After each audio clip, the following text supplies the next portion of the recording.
Olá, meus amigos, deixa eu me apresentar.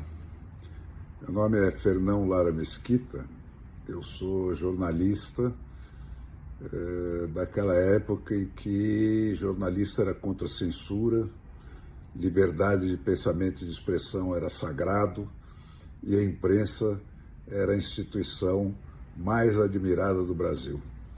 Pode acreditar, isso já aconteceu e não faz tanto tempo assim. Mas hoje nós estamos mais perto da China, da Rússia, do Irã e de outros países bandidos que só usam a tecnologia da informação como instrumento de opressão do que nunca. O seu WhatsApp é diariamente monitorado. O WhatsApp de todos os brasileiros é diariamente monitorado. Só assim é que se consegue pegar aqueles que o Alexandre de Moraes escolhe para Cristo, né? Como tem pego.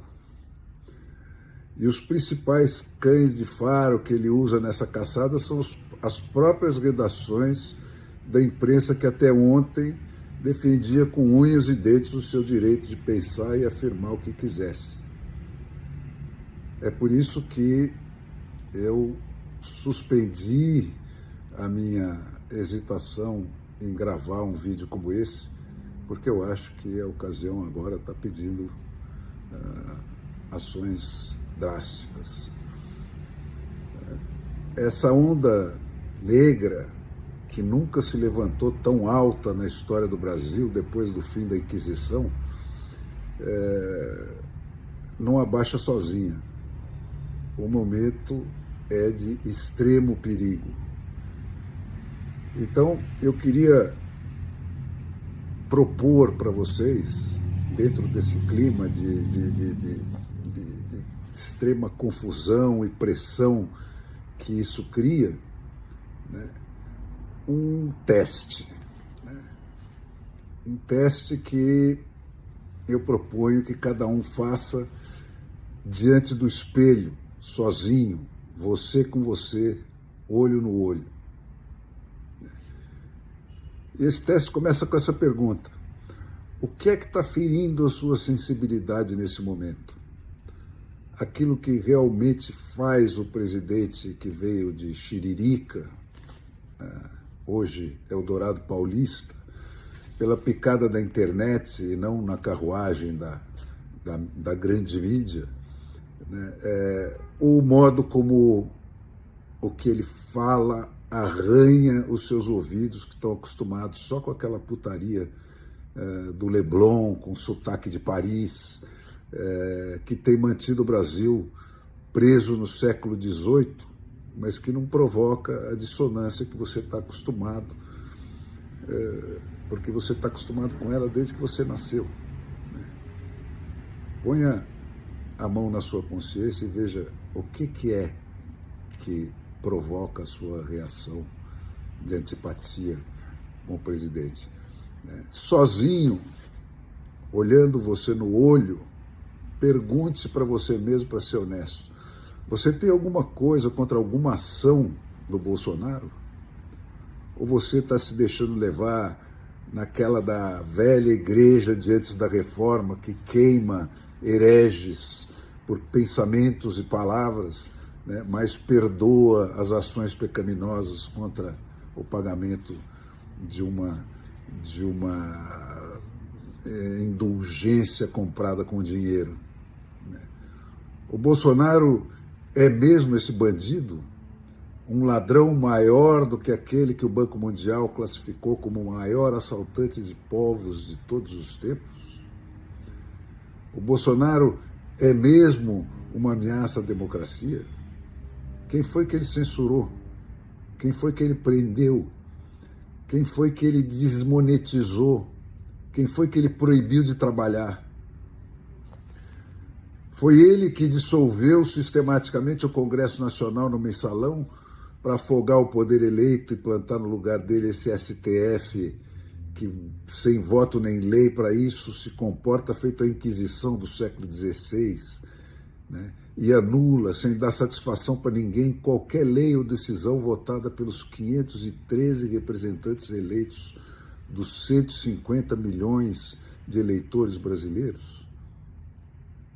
honestamente, ao que é que você está respondendo quando você pensa em votar no Lula ou em anular o seu voto, que a essa altura dá no mesmo? Ao que você está vendo ou a pressão dos seus amigos que não têm peito de contestar as regras que lhes cagam os amigos deles? Você está reagindo ao que você está vendo ou à conversa das CNNs da vida que não noticiam nem a sua própria expulsão da Nicarágua pelo ditador instalado lá pelo Lula e com o dinheiro roubado do Brasil para continuar fazendo a sua cabeça? Quando você vota no Lula, quando você anula o seu voto, você está entregando o país, você está entregando de volta ao PT o Tesouro Nacional, que financiou todas as ditaduras latino-americanas que foram arrancadas do túmulo pelas bruxarias do João Santana, aquele que elegeu o Lula, e depois o Maduro, e depois o Daniel Ortega, e depois a Cristina Kirchner, e toda a corja que hoje nos cerca, com dinheiro roubado do Brasil. Quando você vota no Lula ou quando você anula o seu voto, você está confirmando o cancelamento do Poder Judiciário brasileiro pela canetada do Dr. Fachin, o advogado dos comícios do MST, que a Dilma enfiou no Supremo para anular a sentença de 9 juízes das 3 instâncias do Judiciário abaixo do STF. Tirar o Lula da cadeia e meter ele na porta da presidência. A diferença que interessa, gente, a única diferença que interessa na altura que a coisa já chegou, é que quando o Bolsonaro, o Fernando Henrique, ou até o Collor, o Itamar, o Sarney, o Temer, terminam os mandatos deles, eles vão embora e levam tudo que trouxeram para o governo. O PT não. O governo do PT, quando não mata, aleja. O judiciário brasileiro já deixou de existir. Nada do que for decidido segundo a lei está livre de ter o mesmo destino que teve a condenação do Lula. Antes dele, já tinha rodado o Poder Executivo, que tem cada um dos seus atos sistematicamente anulados, e também o Poder Legislativo. Qualquer dos advogadozinhos de porta de cadeia enfiados no STF pelo lulismo anula já, antes de tomar o poder, como querem o Zé Dirceu e o Meloso Barroso, né, sem dar nenhuma satisfação a ninguém, toda e qualquer lei escrita, debatida e aprovada no voto pelos 513 deputados eleitos pelos 150 milhões de eleitores brasileiros, sem dar nenhuma satisfação a ninguém. Ditadura é isso, não falta nada. Nós voltamos para o século XVII, antes da divisão dos poderes em nome da proteção do povo. Nós vivemos numa monocracia, que é a coisa mais perto de uma monarquia que tem hoje. E quem não gostar, que vai reclamar com o STF, que hoje está em 7-4, mas já em 2023 pode ir para 9-2, porque tem a aposentadoria do Lewandowski e da Rosa Weber já no ano de 2023. O Lula, faltando uma semana para a eleição, nem se tocou de publicar um programa de governo, porque não precisa, é o mesmo de sempre. Eles já tentaram 3 vezes antes passar o mesmo golpe e foram impedidos sempre na última hora. A primeira tentativa foi no Natal de 2009, faltando 5 dias para terminar o mandato do Lula, eles baixaram o Plano Nacional de Direitos Humanos, que instituía uma política nacional de participação social que impunha 521 alterações na Constituição brasileira, alterando 22 artigos, 11 parágrafos e 92 incisos para substituir o sistema de decisões emanando do povo via Congresso Nacional, como manda a democracia. A segunda tentativa foi uma reedição do mesmo pacote, então rebatizado de Decreto número 8.243 da Dilma Rousseff, baixado no dia 23 de maio de 2014. véspera da Copa, sempre eles aproveitando esses momentos de confusão e de desatenção do país para tentar passar os seus golpes. Esse pacote mantinha o Congresso aberto, porque não podia afirmar que ia fechá-lo, né? Mas sem nenhuma função, porque tudo passaria a ser decidido por plebiscitos convocados pelo presidente da República e decididos por novos mecanismos deliberativos a cargo de movimentos sociais e representantes da sociedade civil organizada. Isso eu estou sendo textual. Eu vou deixar para vocês depois o link onde vocês podem ler palavra por palavra o que eles escreveram e tentaram passar 3 vezes antes de agora. Por esse instrumento, todos os poderes da União e do Ministério Público, assim como os do Judiciário, estariam submetidos a esse tipo de controle social, sempre entre aspas. Todos os instrumentos da Lava Jato, as delações premiadas, as prisões na segunda instância, etc., seriam revogados.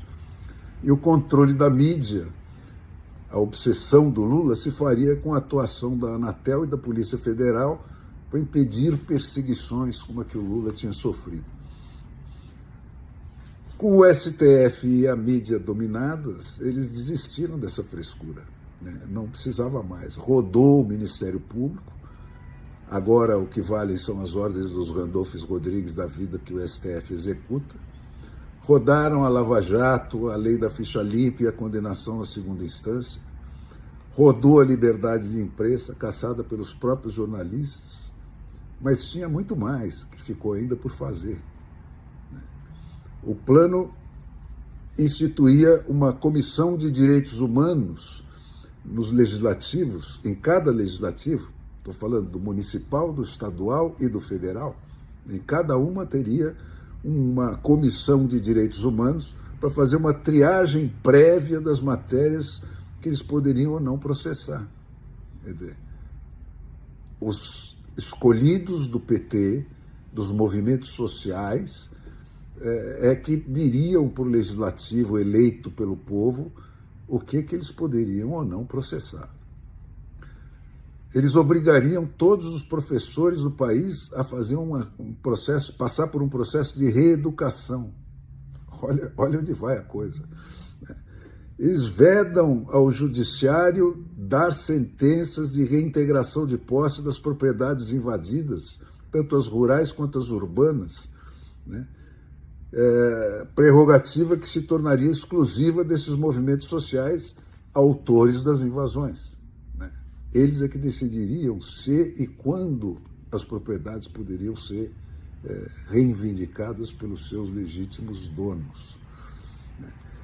Eles desmontariam as polícias estaduais e criariam uma central única de comando de todas as polícias do país, o que seria o tiro de misericórdia no federalismo brasileiro. Os governos estaduais e municipais que vivem de mesada do governo federal, dada se e quando eles quiserem se comportarem bem, tem hoje ainda as suas polícias que lhes fornecem um serviço de inteligência e os cercam de uma força armada que o governo federal não pode pisotear à vontade. Teria que pensar 2 vezes antes de fazer isso. Então, gente, a coisa já foi longe demais. Ditadura é isso aí, sem tirar nem pôr.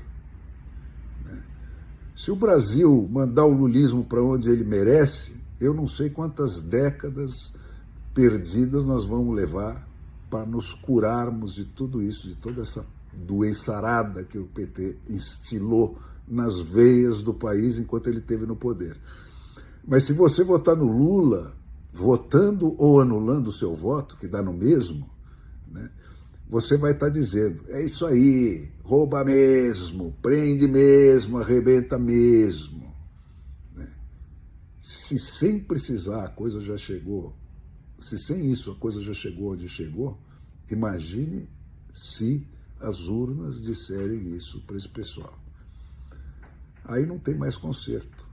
Nós vamos ser uma nova Argentina, uma nova Rússia, com o nosso próprio Putin ameaçando o mundo, assassinando opositores, como estão fazendo todos esses vizinhos nossos que o Lula ajudou a pôr onde estão. Então, gente, atenção, muita atenção. O Brasil nunca esteve tão perto do abismo quanto está hoje. Então, antes de apertar aqueles botõezinhos no domingo que vem, pensem muito seriamente no que vocês vão estar fazendo.